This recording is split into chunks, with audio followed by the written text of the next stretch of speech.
All right, welcome back to the Artist Connection podcast. This is Matt Kasar here. Very special guest today. Chris, I would say you're even my great white whale. I've been doing this show for five and a half years now, and you were on the short list day one of people I wanted to talk to. So, Oh, Chris Butler, welcome to the show.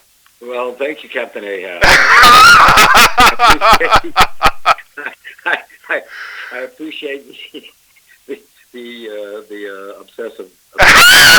That's absolutely what it was. I couldn't wait. This could be a book that would force everybody in eighth grade to read. That's right.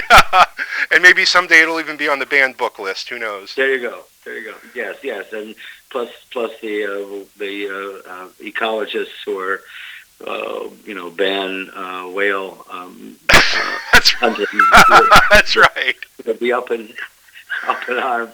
But for now, I'll just sit here and blubber. This is a great start. I'll blubber. This is a great start for me. I mean, having you, Chris Butler, on the show absolutely means the world to me. And Well, thank you so much, man. been a fan. We just listened to I Know What Boys Like, your song from the Waitresses from 1982.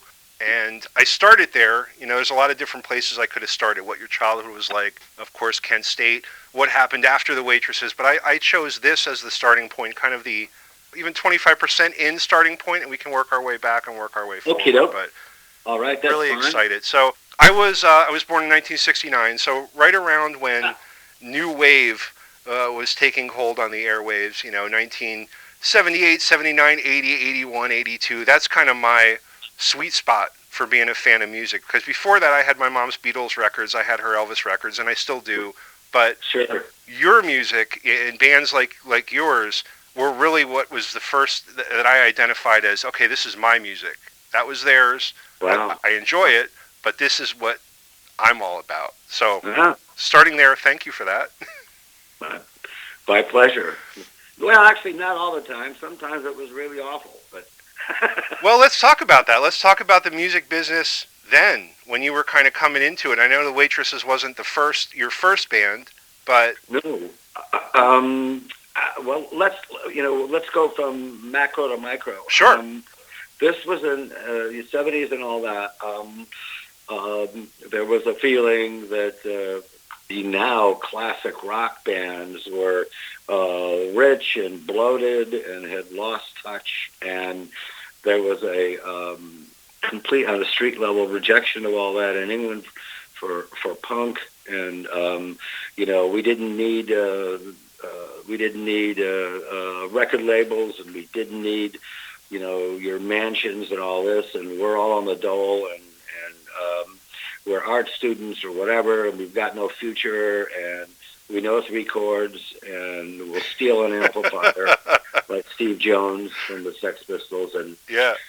I guess he supported himself by stealing band's gear for a while there from rehearsal rooms. But okay, so you start this whole counter thing, and there's a receptive audience certainly in England, and also in America, there were bands all over the place, but particularly in my case, it was Akron, Ohio, and there was a lot of interesting stuff going on. But our own version of the UK phenomenon was in Cleveland, Akron area.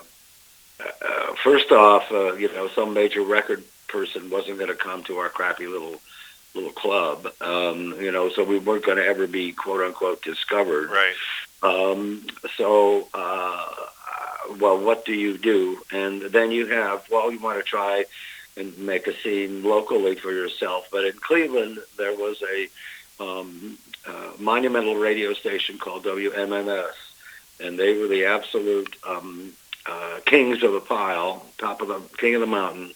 And they did a lot of because Cleveland is a major market. So they broke David Bowie and they broke Bruce Springsteen, and there were a lot of things that later became popular in the world that kind of came through here. But in terms of local music, they played, if they played anything, it was like, 3 o'clock in the morning on Sunday for 15 minutes. And in other words, we couldn't get arrested in our own hometown.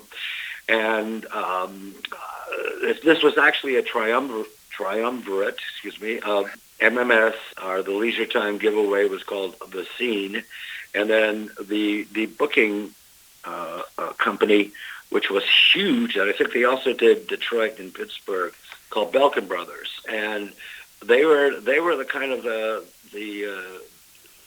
not control is not the right word, but they were the top of the pile around here, and yet we had all these other bands. Well, just to make it short, if you wanted to quote, do something, you had to make your own scene from ground up. If no one would write about you, you would have to start your own newspaper. If there was no place that would book you, you'd start your own club. Devo and a bunch of other folks started a place in Akron called The Crypt. There were fanzines, and some people took their inheritance or took their college fund and bought an 8-track machine and set up a recording studio in their basement. So all that amazing DIY stuff took place here, and in other pockets, of course, around the country. Yeah. But this was the thing that I was familiar with. So we kind of had to invent our own scene because you weren't getting any joy or recognition or being booked by that triumvirate that I mentioned earlier. And the band I was in at the time, let's see, where do I start? I was in 1560-75, a.k.a. the Numbers Band, playing bass, and they are still extant, and they are the best thing I think I've ever heard in my life. They're on their 47th year. Wow. When we have reunion shows, it's like 2 drummers, a couple guitar players, and 50 bass players. Because Robert would burn through bass players, which I was one. Anyway, I reconnected with a friend named Liam Sternberg, who went on to write, by the way, Walk Like an Egyptian, whatever. I met him in 1970. He shows up 75, 76 or something, and a friend from New York brings some records because I'm listening to, I don't know, blues and jazz, which I normally do, and then Little Feat was a huge fan of Little Feat, and a friend from New York comes and goes, oh, no, that's not what's happening.